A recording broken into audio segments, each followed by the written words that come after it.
For a brief period in modern financial history, Sam Bankman-Fried appeared to represent a new kind of power.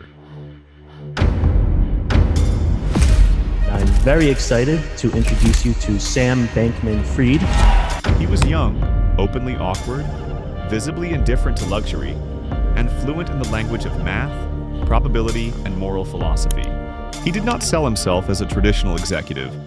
He sold himself as a systems thinker, someone who understood risk so deeply that he could bend it to serve the greater good. What makes him so different and so rich? You said you always wanted to get rich, but not for the reasons you might expect. At his peak, Bankman-Fried was worth an estimated $26 billion.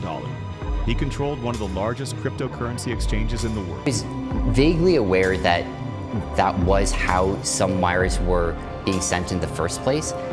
Didn't that set off alarm bells in your head? He was a major political donor, a regulatory insider, and a fixture on conference stages from Washington. To many, he was not just rich, he was necessary, a stabilizing force in an industry built on speculation. My name is Sam Bankman-Fried. I'm the CEO and co-founder of FTX. Did you ever imagine that at 25, when you got involved, you would now be one of the most important people in the crypto world and have become a multi-billionaire? No, no. 2 years later, he would be sentenced to 25 years in federal prison. The CFTC has now sued Sam Bankman-Fried for violations of federal commodities laws. There are also claims that those executives took hundreds of millions of dollars in loans from Alameda and used it to buy stuff like real estate. Well, tonight, he's in jail in the Bahamas, facing U.S. charges in what a federal prosecutor calls one of the biggest financial frauds in American history. This is not a story about crypto alone. It is a story about how power consolidates, how trust is manufactured, and how complexity becomes a shield. It is the story of how one of the most influential financial empires of the 21st century was built, and how it collapsed under the weight of its own lies. Sam Bankman-Fried was born in 1992 in Stanford, California, into a world shaped by institutions. His parents were both professors at Stanford Law School, immersed in legal theory, public policy, and ethics. Dinner table conversations were analytical, abstract, and forward-looking. This environment did not teach him how to hustle. It taught him how systems worked and how they could be optimized. From an early age, Bankman-Fried demonstrated exceptional mathematical ability. He attended elite academic programs, gravitated toward logic puzzles, and displayed an unusual tolerance for abstraction. At the Massachusetts Institute of Technology, where he studied physics with a minor in mathematics, he was not known for polish or presentation.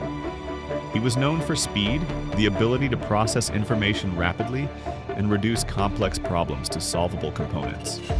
After graduating in 2014, Bankman-Fried joined Jane Street Capital, a proprietary trading firm known for its rigorous quantitative strategies. Jane Street was not a place for showmanship. It rewarded precision, probability modeling, and relentless execution. Here, Bankman-Fried learned how to identify inefficiencies across global markets and exploit them at scale. He also learned how capital could move invisibly, far from public view.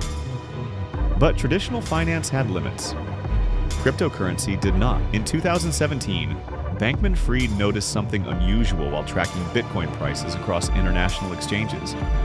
The same asset traded at dramatically different prices depending on geography.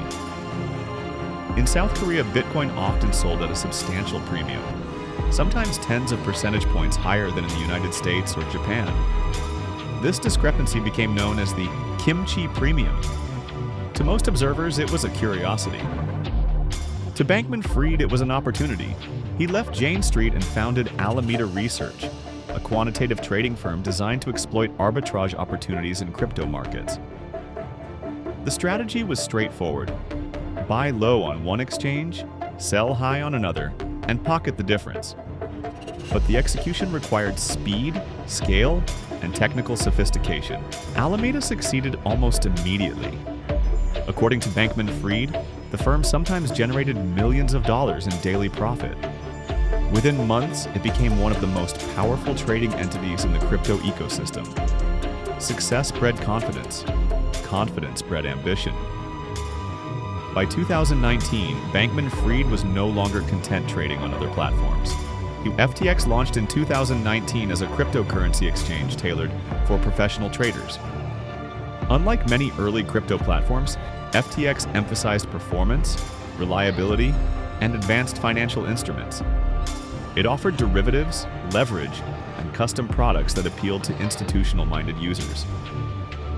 Growth was rapid. Within 2 years, FTX became one of the largest exchanges in the world. Venture capital poured in. The company was valued at $32 billion. Bankman-Fried's personal net worth soared. Has kind of been in trouble in a lot of countries in terms of regulatory issues. Binance, the world's largest cryptocurrency exchange, and how it just got banned in the United Kingdom. What distinguished FTX was not just its technology, but its image. Bankman-Fried positioned himself as the anti-tycoon. He wore wrinkled t-shirts to investor meetings. How have you viewed what's been happening with Binance throughout the world in recent months or weeks? I guess, something I'll say is that, we try really hard to be as cooperative as we can with regulators. He spoke openly about effective altruism, a philosophy that argued wealth should be maximized not for personal enjoyment, but to solve humanity's most pressing problems. He claimed he wanted to give his money away. The industry has the potential to improve a lot of people's lives. And we're also happy to talk with other regulators about potential products in the United States. This narrative was powerful. It disarmed skepticism. Investors, regulators, and politicians saw him not as a threat, but as a partner. He testified before Congress advocating for regulation. He donated tens of millions of dollars to political campaigns and advocacy groups. He became one of the largest individual donors in American politics. FTX's branding expanded everywhere. Its logo appeared on Formula One cars. It purchased naming rights to a major NBA arena. Celebrities endorsed the platform. To the public, FTX looked legitimate, even conservative. Behind the scenes, the empire grew more concentrated. Alameda Research remained deeply intertwined with FTX. Though presented as a separate entity, Alameda acted as a major market maker on the exchange. It also held enormous positions in FTX-created tokens, particularly FTT. These tokens played a crucial role in the company's valuation and internal financing. The system worked as long as confidence remained intact. But confidence was doing more work. The foundational promise of FTX was simple. Customer funds were safe. Deposits would not be used for risky bets. Assets would be accessible on demand. This assurance was repeated publicly and frequently. Internally, that promise had been broken. As crypto markets declined in 2022, Alameda Research began to incur heavy losses. Rather than allowing Alameda to fail, billions of dollars in customer deposits from FTX were quietly transferred to cover its obligations. These transfers were not disclosed. They were not clearly recorded. They were justified internally as temporary measures, bridges until markets recovered. They did not recover. FTX's internal systems lacked basic financial safeguards. There was no independent risk department. Record keeping was inconsistent. Custom code allowed Alameda to maintain negative balances and avoid liquidation. In effect, Alameda had unlimited access to customer funds. Complexity became protection. The more intricate the system, the harder it was for outsiders, and even insiders to fully grasp what was happening. Responsibility blurred, accountability dissolved. Publicly, Bankman-Fried continued to project confidence. He reassured customers that FTX was solvent. He framed concerns as misunderstandings. He spoke carefully about liquidity rather than losses. I always wanted to start an exchange because they just seemed like really important products in the crypto ecosystem that were worth a lot. Privately, the hole grew deeper. This was not a single act of deception. It was a sustained pattern, a willingness to risk other people's money on the assumption that success would erase the evidence. In early November 2022, a report revealed the extent of Alameda's reliance on FTT and other illiquid assets. The disclosure raised immediate questions about the true financial condition of both Alameda and FTX. Confidence wavered. Customers began withdrawing funds. What followed was a digital bank run. Moments ago, FTX filed for bankruptcy. From a $32 billion company to bankruptcy in a matter of just 4 days or so. In a matter of days, billions of dollars were pulled from the platform. FTX could not meet the demand. Internally, executives acknowledged that customer funds were missing, as much as $8 billion. Publicly, Bankman-Fried insisted that everything was fine. The market did not believe him. A rival exchange briefly agreed to explore a rescue, raising hopes of stabilization. But due diligence revealed the scale of the shortfall. The deal collapsed. Withdrawals were halted.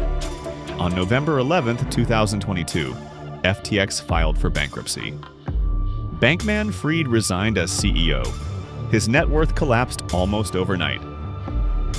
What had been presented as one of the most sophisticated financial operations in crypto history was exposed as structural. Federal investigators moved quickly.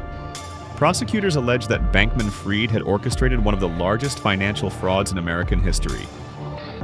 Charges included wire fraud, securities fraud, commodities fraud, and money laundering. Former allies became witnesses. Executives who once trusted him testified that he knowingly directed the misuse of customer funds. Internal messages contradicted public statements. The image of incompetence gave way to evidence of intent. At trial, the defense argued mismanagement rather than malice. Bankman-Fried was portrayed as overwhelmed, reckless, and naive.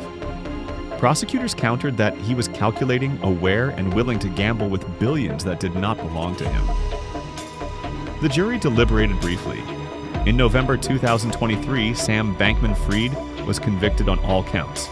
In March 2024, he was sentenced to 25 years in federal prison and ordered to forfeit billions of dollars. The collapse of FTX sent shockwaves through global markets. Crypto firms failed in rapid succession. Venture capital practices were re-examined. Regulators accelerated oversight. Political recipients returned donations linked to the exchange. For customers, recovery was partial and slow. For the industry, the damage was profound. Bankman-Fried, once framed as crypto's conscience, became its most cautionary figure. His story joined a familiar lineage: Enron, Theranos, Madoff, cases where intelligence and ambition were mistaken for integrity. The lesson was not that fraudsters are rare. It was that they often look credible until the moment they are not. Sam Bankman-Fried did not lose everything because of a single bad decision. He lost everything because power concentrated faster than accountability, and complexity was allowed to replace transparency. The empire was real, the trust was manufactured, and when the illusion collapsed, there was nothing underneath to hold it up.